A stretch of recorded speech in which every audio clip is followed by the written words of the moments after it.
Good morning, it's G Butterfly and I'm coming to you live from the driveway. I saw a story on social media this morning where in Chicago, Illinois, there was a funeral home that has been temporarily shut down because they found 50 decomposing bodies inside of the funeral home.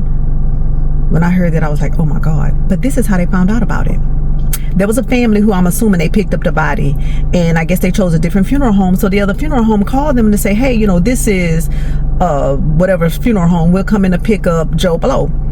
Well, they said, okay, we'll call you back. They never called back. The second funeral home said they called again, never called back. They said, you know what, let's go over there and make sure and do like a welfare check on the decedent so that we can go ahead and pick up the body and do what we need to do. When they got there, that's when they discovered all of these decomposed bodies. They said that the temperature was incorrect. They had rats were everywhere. They said bodies had maggots. And I said, oh my God, can you imagine that happening? And your family being there. Well, they had to, I think some people from the state or maybe some other funeral home, somebody came in, was trying to figure out who the decedents belonged to. Can you imagine the phone calls they had to make to the family members to let them know what was going on in the funeral home and the condition of their loved ones? I said, oh my God.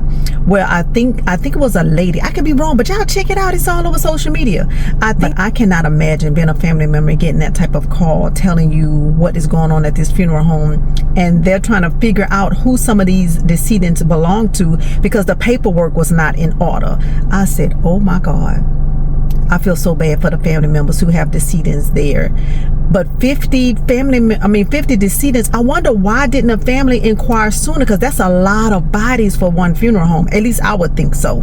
Get in the comments and let me know, have you seen this story out of Chicago, Illinois? I think it was Cook County. I think that's what they said.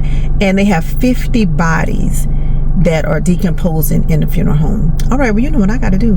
Not getting in the building making the donuts, but I got to get on the road. I got to run a few errands. I'll talk to y'all later. Bye.